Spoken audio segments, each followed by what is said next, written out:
Okay, so working in teams, Hmm.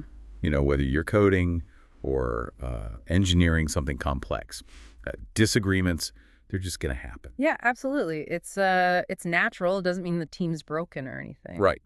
But if you don't handle that conflict well, it can really slow things down. Oh, definitely. It hits productivity, relationships. It can just make the whole atmosphere kind of tense. So I guess what we want to do is explore, like, where does this friction actually come from? And maybe more importantly, what are some, effective ways to sort it out, to resolve it constructively? Okay, so thinking about common causes, Hmm.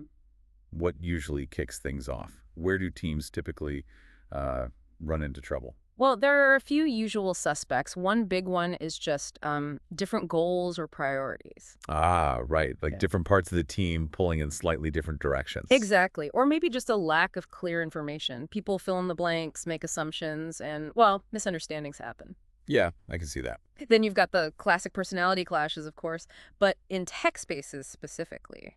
Hmm. You often see conflicts around the how, the best technical way to do something. You mean like choices about architecture or which tools to use, even API design? Precisely. And it's often not just, a surface level debate. It Hmm. might be tied to deeper concerns. Like what? Worries about maintainability down the line or performance. Yeah, or scalability, maybe even resource constraints, things like that. And just trying to ignore it. Doesn't work. Rarely. It Mm. tends to just bubble under the surface or, blow up later. A really key idea here is psychological safety. You mean creating that space where people actually feel okay voicing concerns or like disagreeing without fearing backlash? That's the one. It's sort of the foundation. Yeah. If people can't be honest about their perspective, you can't really solve the underlying problem. Okay, so if you have that safe environment, what's next? Is there a kind of process to follow? Yeah, there is. Having a structure helps navigate the messiness. First step, just acknowledge the conflict is Just there. name it. Yeah, and consciously create that safe space for the conversation. Step two, really listen to understand everyone's viewpoint. Not just waiting for your turn to talk, but actually trying to get where they're coming from. Exactly. Listening to learn. Third, work together to figure out the core issue. What's really driving the disagreement? So, like, getting past the argument about, say, database tech Hmm. to maybe uncover fears about the learning curve or migration risks. You got it. Digging deeper. Then fourth, bring it back to shared goals. What are we all trying to achieve here together?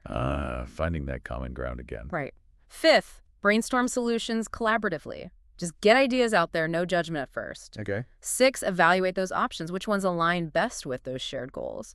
Then, agree on a way forward. Maybe it's a compromise. And seventh, make it concrete. Yes. Define clear actions. Who does what by when. Make sure everyone's on the same page about the resolution. Got it. Is there a final step? Follow up. Check in later. See how things are going. Make sure the solution is actually working and address any lingering issues. It sounds like this whole process isn't just about stopping fights. It's actually um, potentially making the team stronger. Absolutely.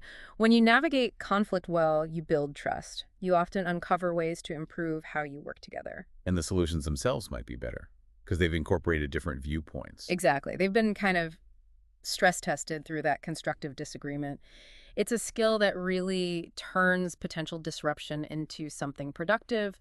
It's fundamental for leading technical work.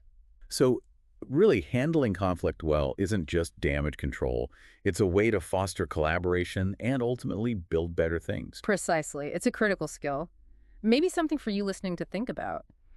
Consider a recent disagreement in your own team. Hmm. Looking back, if you'd maybe understood the source a bit better or followed some kind of structured approach, Yeah. could the outcome have been different? What could you maybe learn for next time?